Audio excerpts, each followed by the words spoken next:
Welcome friends. Chapter 6 विकलितना उपयोगों application of derivative exercise 6.3 ना example number 22 परवलय y² is equal to 4ax ना 80² 280 बिंदु आगळना स्पर्शक तथा अभिलंबना समीकरणों मेळववाना छे। पहला तो आपेल बिंदु में प्रचल t आपेल छे माटे परवलयનું જે સમીકરણ આપેલ છે એનું x સાપેક્ષ વિકલન કરીને dy by dx મેળવીશું। પરવલયનું સમીકરણ y² is equal two 4ax નું બંને બાજુ x સાપેક્ષ વિકલન કરતા y²નું વિકલન ઘાતનું વિકલન 2y ઇન્ટુ yનું x સાપેક્ષ dy by dx 4a અચળ અને xનો વિકલિત 1 માટે dy by dx is equal to 2 cancel થતા 2a by y મળે।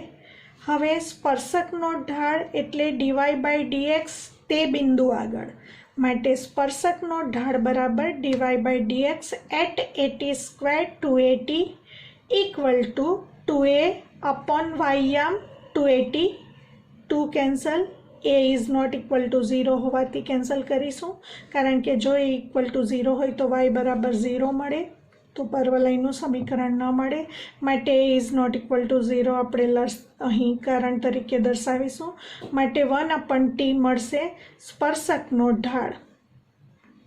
હવે ઢાળ મળી ગયો અને બિંદુ આપેલ છે માટે 1/t ઢાળવાળા અને 80² 280 બિંદુમાંથી પસાર થતા સ્પર્શકનું સમીકરણ ઢાળ બિંદુ સમીકરણ પ્રમાણે y - y1 is equal two m into x - x1 માં x1 y1 તરીકે 80² 280 અને m is equal two 1/t મૂકતા y minus 280 is equal two m એટલે 1/t into x minus x1 એટલે 80² t આ તરફ ગુણતા yt minus 280² equal to x minus 80²।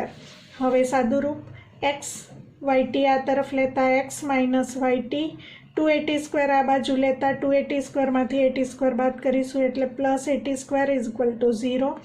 માંગેલ સ્પર્શકનું સમીકરણ x minus yt plus 80² is equal to 0।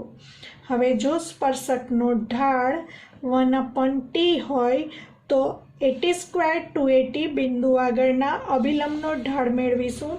અભિલંબનો ઢાળ is equal to -1/dy by dx at 80² 280 આના વિરોધીનો વ્યસ્ત એટલે કે -t મળશે માટે હવે અભિલંબનો ઢાળ મળી ગયો -t અને બિંદુ આપેલ છે 80² 280 માટે -t ઢાળવાળા અને 80² 280 માંથી પસાર થતા અભિલંબનું સમીકરણ ઢાળ બિંદુ સમીકરણ y - y1 is equal two m into x - x1 પ્રમાણે y માઇનસ y1 એટલે 280 ઇક્વલ ટુ m એટલે -t into x minus x1 is equal two 80²। y minus 280 equal two -tx minus minus plus 80³ -tx આ તરફ આવતા plus tx plus y minus 280 અને આ પદ આ બાજુ લેતા -80³ is equal to 0। tx plus y બંને પદોમાંથી -80 કોમન લેતા -80 કોમન લેતા અહીંથી 2 રહેશે અને માઇનસ કોમન લીધું એટલે આ ચિહ્ન પ્લસ થશે a કોમન એક વખત t કોમન માટે t² બાકી રહેશે ઇક્વલ ટુ 0 માટે માંગેલ અભિલંબનું સમીકરણ tx પ્લસ y માઇનસ 80 કૌંસમાં 2 plus t² is equal to 0 મળે। એક્ઝામ્પલ નંબર 23 જો બે વક્રોના છેદબિંદુ આગળના સ્પર્શકો પરસ્પર લંબ હોય તો બે વક્રો લંબચ્છેદી છે તેમ કહેવાય। તો મિત્રો અહીં વ્યાખ્યા આપેલી છે કે બે વક્રોને લંબચ્છેદી ક્યારે કહી શકાય? બંને વક્રોના છેદબિંદુ આગળના સ્પર્શકો પરસ્પર લંબ હોય એનો મતલબ કે છેદબિંદુ આગળ સ્પર્શકોના ઢાળનો ગુણાકાર -1 થાય કારણ કે આપણે શીખી ગયા બે રેખાઓ પરસ્પર લંબ હોય તો તેમના ઢાળનો ગુણાકાર -1 થાય। અહીં સ્પર્શકો પરસ્પર લંબ હોવાથી તેમના ઢાળનો ગુણાકાર -1 જો થાય તો બંને વક્રો પરસ્પર લંબછેદી છે તેમ કહેવાય। આ વ્યાખ્યાનો ઉપયોગ કરીને જો 8k² ઇઝ ઇક્વલ ટુ 1 હોય તો વક્રો y² is equal to x તથા xy ઇક્વલ ટુ k લંબછેદી છે તેમ સાબિત કરો. મિત્રો મોસ્ટ આઈએમપી દાખલો છે, ખૂબ અગત્યનો છે, સમજીશું. વક્રના સમીકરણો આપેલ છે. y² is equal to x અને બીજું વક્ર છે xy is equal two k. પ્રથમ છેદબિંદુ શોધીશું. બંનેનું છેદબિંદુ શોધવા માટે xy ઇક્વલ ટુ k માં આ xની કિંમત y² મૂકી દઈશું. xની જગ્યાએ y² મૂકતા y² ઇન્ટુ y એટલે y³ is equal two k. બંને બાજુ ઘનમૂળ લેતા y is equal two k⁻⁻⁻⁻ મળે. આ yની કિંમત આપણે xy is equal two k માં મૂકીશું. તો y is equal two k⁻⁻⁻ કિંમત આમાં મૂકતા x ઇક્વલ ટુ k/y માં કે yની આ કિંમત મૂકતા x ઇક્વલ ટુ k/yની કિંમત k⁻⁻⁻ મૂકતા x ઇક્વલ ટુ આધાર સરખા ઘાતની બાદબાકી 1 - 1/3 માટે x ઇક્વલ ટુ k⁻²/3 મળે. માટે બંને વક્રો એકબીજાને xy બિંદુમાં છેદે. માટે xનું મૂલ્ય k⁻² અને yનું મૂલ્ય k⁻1. આ મળ્યું છેદબિંદુ. બંને વક્રોનું છેદબિંદુ મળી ગયા પછી પહેલા વક્રનું બંને બાજુ x સાપેક્ષ વિકલન કરીને સ્પર્શકનો ઢાળ મેળવીશું. x ઇક્વલ ટુ y² નું બંને બાજુ x સાપેક્ષ વિકલન કરતા 1 ઇક્વલ ટુ y² નું વિકલન ટુ y/dx dy/dx ને કરતા બનાવીશું ઇક્વલ ટુ 1/2y. હવે સ્પર્શકનો ઢાળ મેળવવા માટે છેદ બિંદુ આગળ dy/dx મેળવીશું. માટે dy/dx at k⁻² equal to 1/2 અને છેદ બિંદુનો વાયામ એટલે k⁻1. હવે વક્ર x ઇક્વલ ટુ y² નો k⁻², k⁻1 આગળના સ્પર્શકનો આ ઢાળ મળ્યો. એને આપણે m1 વડે દર્શાવીશું. m1 is equal to 1/2 k⁻1 મળ્યું. એ જ પ્રમાણે બીજા વક્રના સમીકરણનું પણ બંને બાજુ x સાપેક્ષ વિકલન કરીશું. xy equal to k, x સાપેક્ષ વિકલન, બે વિધેયના ગુણાકારનો વિકલન, x એમ જ yનો વિકલિત dy/dx પ્લસ y એમ જ xનો વિકલિત 1 ઇક્વલ ટુ k અચળનો વિકલિત 0. માટે dy/dx is equal two y આ તરફ લેતા -y/x મળે. હવે આ જે સ્પર્શક બીજા વક્રના સ્પર્શકનો ઢાળ છેદબિંદુ આગળ મેળવીશું. માટે dy/dx એટ છેદબિંદુ એટલે k⁻², k⁻1 equal to y આમ મૂકીશું k⁻1 અપોન x આમ મૂકીશું k⁻2 માઇનસ અને આધાર સરખા હોવાથી છેદમાં ઘાતની બાદબાકી કરીએ તો k⁻2 -1 કરીશું તો -1 k⁻1. એને આપણે બીજા વક્રના સ્પર્શકનો ઢાળ એટલે m2 કહીશું. હવે આપણે સાબિત કરવાનું છે કે બંને સ્પર્શકો પરસ્પર લંબ સાબિત કરવાના છે. તો એને માટે બંનેના ઢાળનો ગુણાકાર -1 સાબિત કરવો પડે. અને જો બંને સ્પર્શકો પરસ્પર લંબ થશે તો બંને વક્રો લંબછેદી કહેવાશે. એટલે કે આપણે m1 અને m2નો ગુણાકાર -1 સાબિત કરવું પડે. તો હવે m1 અને m2નો ગુણાકાર લઈશું. એમાં m1 is equal to 1/2 k⁻1, અહીં m1ની કિંમત અને m2ની કિંમત -1 k⁻1 બંને મૂકી દઈશું અને સાદુરૂપ આપીશું. -1/2 k⁻1 અને k⁻1 આધાર સરખા ઘાતનો સરવાળો તો k⁻1 પ્લસ 1 એટલે k⁻2/3 ઘાત મળશે. હવે -1/2 આને ઘાતના નિયમનો ઉપયોગ કરીશું. k⁻2/3 ને આપણે k² લખીને આખાનો 1/3 ઘાત દર્શાવીશું ઇક્વલ ટુ -1/2. હવે આપણને k² કિંમત અહીં આપી દીધેલી છે કારણ કે આપણને પક્ષમાં આપેલું છે 8k² ઇક્વલ ટુ 1. માટે k² ઇઝ ઇક્વલ ટુ 1/8. અહીં મૂલ્ય મૂકીશું k²ની જગ્યાએ 1/8 એનું ઘનમૂળ થયું. 1/8નું ઘનમૂળ એટલે 1/2. 1/2 એટલે 2 કેન્સલ થતાં આપણને -1 મળશે. તો આપણે બતાવ્યું બંને સ્પર્શકોના ઢાળનો ગુણાકાર -1 હોવાથી બંને વક્રો પરસ્પર લંબચ્છેદી વક્રો છે તેમ કહી શકાય. Example number 24. અતિવલય x² / a² − y² = 1 ના x1 y1 બિંદુ આગળના સ્પર્શક તથા અભિલંબના સમીકરણો મેળવો. અતિવલયનું સમીકરણ આપ્યું છે x² / a² - y² = 1. x apex વિકલન કરીને સ્પર્શકનો ઢાળ મેળવીશું. છેદમાં a² અચળ, અંશમાં x² નો વિકલિત 2x માઇનસ છેદમાં b² એમ જ, અંશમાં y² નો વિકલિત 2y / dx, 1 નો વિકલિત 0. આખું પદ આ તરફ લેતા 2y/b² / dx = 2x / a², 2 cancel થશે. dy/dx = b² અંશમાં અને y નીચે છેદમાં આવશે. dy/dx મળશે b²x / a²y. હવે સ્પર્શકનો ઢાળ x1 y1 બિંદુ આગળ મેળવવાનો હોવાથી સ્પર્શક રેખાનો ઢાળ dy/dx at x1 y1 અહીં અથવા તો x0 y0 લઈ લઈએ. ગણતરી x0 y0માં કરેલ હોવાથી dy/dx at x0 y0 આપણને મળશે b²x0 / a²y0. માટે x0 y0 બિંદુ આપેલ છે. x0 y0 માંથી પસાર થતા તથા સ્પર્શકનો ઢાળ મેળવ્યો b²x0 / a²y0 ઢાળવાળા સ્પર્શકનું સમીકરણ. ઢાળ બિંદુ સમીકરણ પ્રમાણે y - y0 = ઢાળ m = b²x0 / a²y0 x - x0. આ a²y0 બંને પદો સાથે ગુણાશે.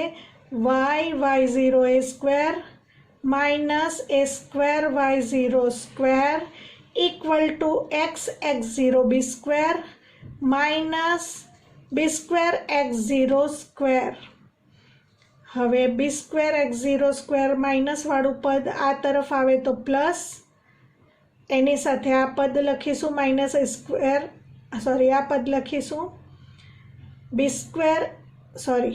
b²x0 વાળું પદ લખેલ છે. એની સાથે આપણે આ પદને આ તરફ લઈશું એટલે -a²y0 = આ માઇનસ વાળું પદ આ તરફ લેતા પ્લસ b²x0² સાથે -a²y0². હવે બંને બાજુ આપણે a² b² ≠ 0 વડે ભાગીશું. આ પદને a² b² વડે ભાગીએ એટલે b² ઉડી જશે x x0 / a², અને a² b² વડે ભાગતા a² ઉડી જશે એટલે -yy0 / b² = a² b² વડે ભાગતા x0 / a² minus a² b² વડે ભાગતા a² ઉડી જશે એટલે y0 / b². હવે x0 y0 બિંદુ અતિવલય પર છે એટલે કે વક્ર પર હોવાથી વક્રના સમીકરણનું સમાધાન કરશે.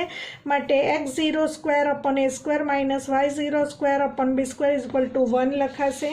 તો અહીં જે જમણી બાજુ મળી છે x0² / a² y0² / b² = 1 લખી શકીશું. આ પદો એમ જ છે અને આનું મૂલ્ય 1, કારણ કે x0 y0 વક્ર પર હોવાથી વક્રના સમીકરણનું સમાધાન કરે છે. તો આ આપણને મળ્યું માંગેલ સ્પર્શકનું સમીકરણ x x0 / a² minus y y0 / b² = 1. સ્પર્શકના ઢાળ પરથી અભિલંબનો ઢાળ મેળવીશું. અભિલંબનો ઢાળ બરાબર -1 dy/dx at x0 y0 = આપણે જે સ્પર્શકનો ઢાળ મેળવ્યો છે એના વિરોધીનો વ્યસ્ત એટલે અંશ છેદમાં છેદ અંશમાં અને ચિહ્ન બદલવાનું. તો -a²y0 / b²x0 મળશે. અભિલંબનો ઢાળ મળી ગયો અને બિંદુ આપેલ છે. માટે x0 y0 માંથી પસાર થતા તથા -a²y0 / b²x0 ઢાળવાળા અભિલંબનું સમીકરણ. ઢાળ બિંદુ સમીકરણ પ્રમાણે y - y0 = m એટલે ઢાળ -a²y0 / b²x0 x - x0 મળે. હવે એ square y0 y minus y0 એમ જ રાખીશું અને આ એ સ્ક્વેર y0ને છેદમાં લાવીશું અહીં equal to minus into x minus x0 upon B square x0.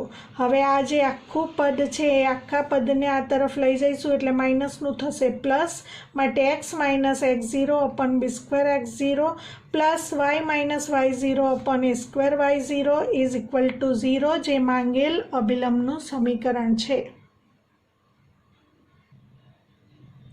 Example number 25, વક્ર y is equal to root 3x minus 2ના રેખા 4x minus 2y plus 5 is equal to 0 ને સમાંતર સ્પર્શકોના સમીકરણો શોધો. તો પહેલાં તો વિદ્યાર્થી મિત્રો તમારે રકમ સમજવાની. વક્રના રેખાને સમાંતર સ્પર્શક, એનો અર્થ વક્રનો જે સ્પર્શક છે તે આપેલ રેખાને સમાંતર છે, માટે વક્રના સ્પર્શકનો ઢાળ અને રેખાનો ઢાળ સરખો થશે કારણ કે બે સમાંતર રેખાઓના ઢાળ સમાન હોય છે. હવે વક્રના સ્પર્શકનો ઢાળ મેળવવા માટે વક્રના સમીકરણ y is equal to root 3x minus 2નું x સાપેક્ષ વિકલન કરીશું. Dy by dx is equal to અંદર x વાંચતા રૂટ એક્સનો વિકલિત 1/2 રૂટ એક્સ, હજી 3x માઇનસ 2નો વિકલિત બાકી એટલે into d by dx of 3x minus 2, માટે dy by dx equal to 1/2 root 3x minus 2, 3 into એક્સનો વિકલિત 1 અને 2નો વિકલિત 0. હવે વક્ર પરનું બિંદુ ધારી લઈશું કારણ કે ડીવાય બાય ડીએક્સ એટ વક્ર પરનું બિંદુ એ આપણને સ્પર્શકનો ઢાળ મળે, માટે ધારી લઈશું વક્ર પરનું બિંદુ x0 y0 છે. આ બિંદુ આગળના સ્પર્શકનો ઢાળ, આ બિંદુ આગળનો સ્પર્શક આપેલી રેખાને સમાંતર હોવાથી x0 y0 આગળના સ્પર્શકનો ઢાળ અને રેખાનો ઢાળ સમાન થશે. x0 y0 આગળના સ્પર્શકનો ઢાળ એટલે કે dy by dx at x0 y0 equal to આપેલ રેખાનો ઢાળ, આપેલી રેખાનું વ્યાપક સમીકરણ ax plus by plus c equal to 0નો ઢાળ minus a by b, minus a એટલે એક્સનો સહગુણક 4 અપોન b એટલે માઇનસ 2 વડે વ્યાખ્યાયિત છે. માઇનસ માઇનસ પ્લસ અને 2 2 ઝા 4, 2 આવશે. હવે DY by dx at x0 y0 એટલે 3/2 root 3x0 minus 2 is equal to 2. હવે આ 2ને નીચે લાવીશું અને રૂટવાળું પદ આ તરફ લેતા 3/2 into 2 4 equal to root 3x0 minus 2. વર્ગમૂળ કેન્સલ કરવા બંને બાજુ વર્ગ કરતા 3x0 માઇનસ 2 ઇક્વલ ટુ 3નો સ્ક્વેર 9, 4નો સ્ક્વેર 16, માઇનસ 2 સાદુરૂપ આપીએ 16 into 3 48x0 minus 16 into 2 32 equal to 9, માટે 48x0 is equal to 32 plus 9 41, x0 is equal to 41 by 48. હવે x0 y0 બિંદુ વક્ર પર હોવાથી વક્રના સમીકરણનું સમાધાન કરશે, માટે y0 is equal to root 3x0 minus 2 મળશે. y0 is equal to root 3x0 minus 2માં x0ની આવેલી કિંમત મૂકી દઈશું. y0 is equal to root 3 into x0 is equal to 41 by 48 minus 2, માટે y0 equal to route cancel થશે 16 વડે, 41 બાય 16 માઇનસ 2 સાદુરૂપ 16 દુ 32, 41 માઇનસ 32 9 બાય 16 મળશે, એનું રૂટ 3/4, માટે y0 ઇઝ ઇક્વલ ટુ 3/4 મળશે. માટે બિંદુના યામ મળ્યા 41 બાય 48 3/4. આ બિંદુમાંથી પસાર થતા અને ઢાળ છે 2 ઢાળવાળા સ્પર્શકનું સમીકરણ ઢાળ બિંદુ સમીકરણ પ્રમાણે y માઇનસ y1 એટલે 3/4 ઇક્વલ ટુ m એટલે 2 into x minus x1 is equal to 41 by 48. લસા 4 આવશે, 4y minus 3/4 equal to 2 into લસા 48 આવશે, 48x માઇનસ 41, 2 વડે કેન્સલ થશે 24, અને આ 4 વડે 4 × 6 24 કેન્સલ થશે. હવે આ 6નો ગુણાકાર આ બંને પદો સાથે કરીશું. 6 × 4y એટલે 24y minus 6 × 3 18 equal to 48x minus 41. 48x minus 24y plus 18 minus 41 એટલે માઇનસ 23 ઇક્વલ ટુ 0, જે માંગેલ સ્પર્શકનું સમીકરણ દર્શાવે છે. બે MCQ જોઈ લઈશું. Example number 26. વક્ર y is equal to 2x² plus 3 sin xનો x equal to 0 આગળ દોરેલ અભિલંબનો ઢાળ ખાલી જગ્યા છે. વક્રનો x ઇક્વલ ટુ 0 આગળ દોરેલ અભિલંબનો ઢાળ. અભિલંબનો ઢાળ શોધવા માટે સ્પર્શકનો ઢાળ શોધીશું. સ્પર્શકનો ઢાળ શોધવા માટે વિકલન કરીશું. વક્રનું સમીકરણ y is equal to 2x² plus 3 sin xનું x સાપેક્ષ વિકલન કરતાં dy by dx is equal to 2 × 2 4x plus 3 × sin xનો વિકલિત cos x. હવે આપણે x ઇક્વલ ટુ 0 આગળ સ્પર્શકનો ઢાળ મેળવીશું. માટે dy by dx at x is equal to 0 equal to 4 × xની value 0 plus 3 × cos x equal to 0. 4 × 0 0 અને cos 0નું મૂલ્ય 1. 3 × 1 3 મળશે. હવે dy by dx at x is equal to 0 એટલે આપણને સ્પર્શકનો ઢાળ m બરાબર 3 મળ્યો. માટે માંગેલ અભિલંબનો ઢાળ બરાબર -1/m ઇઝ ઇક્વલ ટુ -1/3 મળશે. એટલે કે ડી આન્સર આવશે. -1/3 અભિલંબનો ઢાળ મળશે. બીજો MCQ જોઈ લઈશું. 27. વક્ર y² ઇઝ ઇક્વલ ટુ 4xના ખાલી જગ્યા બિંદુ આગળનો સ્પર્શક y is equal to x plus 1 છે. આપણે બિંદુના યામ શોધવાના છે. વક્રના આ 4 પૈકીના કયા બિંદુ આગળનો સ્પર્શક આ મળે. હવે વક્રનું સમીકરણ પરથી પહેલાં વિકલન કરીને સ્પર્શકનો ઢાળ મેળવીશું. પરંતુ સ્પર્શક રેખાનું સમીકરણ આપી દીધેલું હોવાથી સ્પર્શકનો ઢાળ આના ઉપરથી સીધો જ મળશે. બંનેને સરખાવીશું એટલે બિંદુના યામ મળશે. વક્રનું સમીકરણ y² is equal two 4x. બંને બાજુ x સાપેક્ષ વિકલન કરતાં y²નું વિકલન 2y by dx is equal to 4 × xનો વિકલિત 1. માટે dy by dx is equal to 4/2y એટલે 2/y મળશે. માટે સ્પર્શકનું સમીકરણ. હવે આ જે dy બાય dx મળ્યું એ પણ સ્પર્શકનો ઢાળ, પરંતુ બિંદુના યામ આપણને ખબર નથી, શોધવાના છે. અને સ્પર્શક રેખાનું સમીકરણ આપી દીધેલું છે y is equal to x plus 1. માટે સ્પર્શકનું સમીકરણ y is equal to x plus 1 હોવાથી રેખા ax plus by plus c equal to 0નો ઢાળ -a/b પ્રમાણે સ્પર્શક રેખાનો ઢાળ -1/-1 ઇઝ ઇક્વલ ટુ +1 મળે. તો આ પણ સ્પર્શકનો ઢાળ અને આ પણ સ્પર્શકનો ઢાળ સરખાવતા 2/y ઇઝ ઇક્વલ ટુ 1.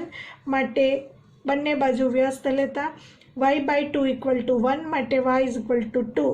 હવે y ઇઝ ઇક્વલ ટુ 2 પરવલયનું જે સમીકરણ આપેલું છે y² is equal two 4x એમાં મૂકી દઈશું એટલે એક્સિયમ મળશે. yની જગ્યાએ 2 મૂકતા 2² is equal two 4x. 4 is equal two 4x પરથી x ઇઝ ઇક્વલ ટુ 1 મળે. માટે માંગેલ બિંદુના યામ xy ઇઝ ઇક્વલ ટુ 1 2. માટે 1 2 એટલે પ્રથમ એ ઓપ્શન આન્સર આવશે. મિત્રો, નેક્સ્ટ વિડીયોમાં આપણે આગળનો કન્સેપ્ટ એપ્રોક્સિમેશન એટલે કે જે કિંમત આપી હોય એનું આસન્ન મૂલ્ય કઈ રીતે મેળવી શકાય એની ચર્ચા કરીશું.